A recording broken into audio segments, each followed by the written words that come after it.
I stand before you today as a candidate for the Democratic nomination for the presidency of the United States of America.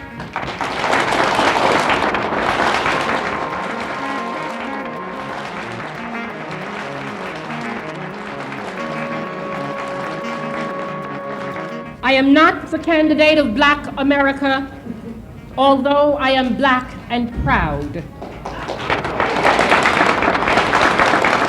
I am not the candidate of the women's movement of this country, although I am a woman and I'm equally proud of that. I am not the candidate of any political bosses or fat cats or special interests. I stand here now without endorsements from many big-name politicians or celebrities or any other kind of prop. I do not intend to offer to you the tired and glib cliches which for too long have been accepted part of our political life. I am the candidate of the people of America.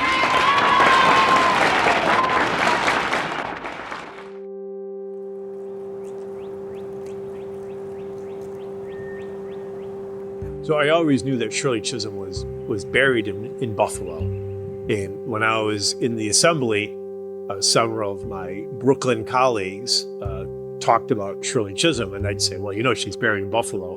And, that got me curious enough to go try to find her gravesite.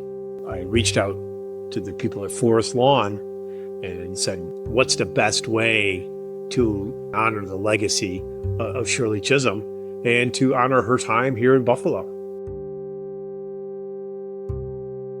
Most people will know her for her run for president. She has a connection here to Buffalo and being married. Her husband is from Buffalo, and then she spent a good deal of her time here. So while a lot of, I think, what she's most known for in terms of her activism and public life was on a much more national stage, she definitely was someone who shaped community here as well.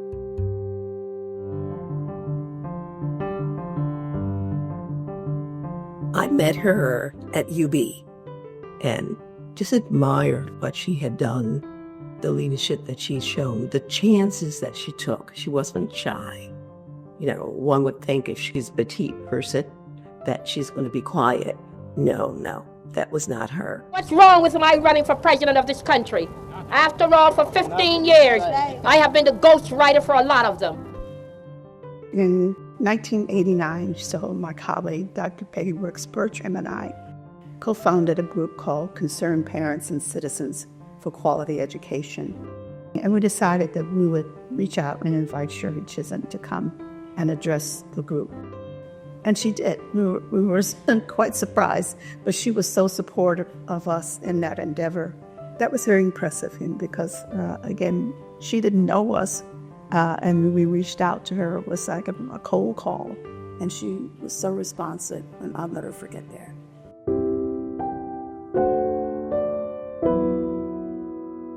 I saw the where she was buried, and that there was no way for the public to understand who Shirley Chisholm was. So I reached out, to Forest Lawn just to see what they thought, and they got back to me right away, and they said, if you're thinking about a statue for Shirley Chisholm, we want it here. And I thought it was an appropriate place to honor Shirley Chisholm. When I got the call to be part of the committee, I'm thinking, we have this wonderful woman in our midst, and nobody knows that she's here. And I applaud Senator Ryan for his foresight in seeing we need to celebrate a jewel in this community. We put an RFP out for an artist, and we were so happy when a local artist named Julia Bottoms applied, and we went through a whole juried process, and she was the winner. And we couldn't have been more excited to have a local African-American female artist, take the helm in this project. I'm Julia Bottoms. I'm the visual artist on this project. I sculpted the Shirley Chisholm statue.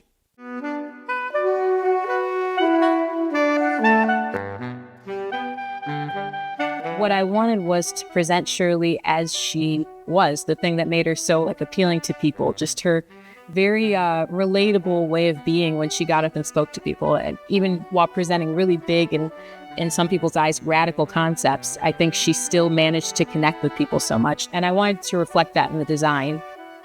I think anytime I see women, particularly Black women, that are breaking barriers and pushing the boundaries of, whatever field they're in, I find that so inspiring. And even though Shirley Chisholm is in politics, I see a lot of inspiration in what she did and what she accomplished, even for myself as a Black woman in the arts. I still think, it's this idea of pushing and trying to strive for more than what the world says you're allowed to do. Ms. Chisholm being a fearless advocate for those who have less than is something that has really inspired me. And I think of her often when I myself am fighting for equity, inclusion, and belonging through policy. She's played such a pivotal role in American history in the fight for equality and justice and human rights, civil rights, women's rights. Serving in the same chamber as she served is inspiring, and there is no doubt that her spirit is alive and well in the House of Representatives, where I'm serving each and every day with 29 Black women elected to the House of Representatives that are carrying on her spirit, but also her mission.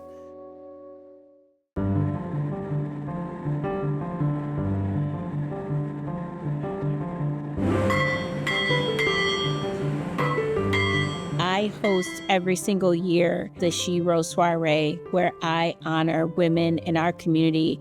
And the statue, the award that I present at this event every year is a golden folding chair. And engraved on the award, it says, if they don't give you a seat at the table, bring the folding chair.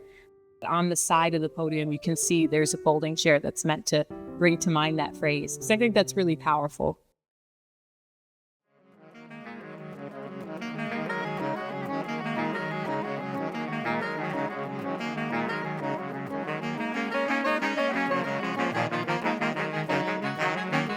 I was surprised to learn that only 8% of all sculpture in the United States is themed for women. And here in Buffalo, it's under 5%. I think it's still just a handful. There are not many statues of women throughout the country, period. She said she wanted to be remembered as a catalyst for change. She left a legacy for us to follow, and we need to start doing that. For a woman as iconic as Shirley Chisholm, we want her name to be spoken. We want people to understand and appreciate the work that she did so other women now do have a seat at the table. It is also a reminder that there's still work to be done. We need physical reminders of this type of perseverance and resilience in order to continue to not take for granted the opportunities that we have. And it'll be a reminder and really a light to the rest of the world about her story, her legacy, her history. Those that played such a significant role in making this happen should be very proud of the work that they did, but also recognize that while this is for Buffalo, it's also for the rest of America and really for the rest of the world.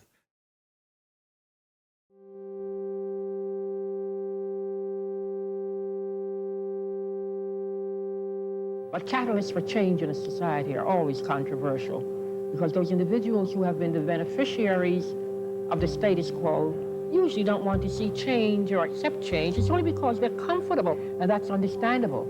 But it does not negate the fact that there are those of us in our society that have to be able to have the audacity, the courage, and the nerve to say change is inevitable. We look at things differently in America than we did even 10 or 20 years ago about who's got a spot in our history. So I was really happy to bring together a group of people, to discuss and to explore what's the best way to acknowledge and honor the legacy of Shirley Chisholm and to honor her time here in Buffalo. Former Congresswoman, Assemblymember, national leader. She was there the whole time. It became something that was just hidden in plain sight.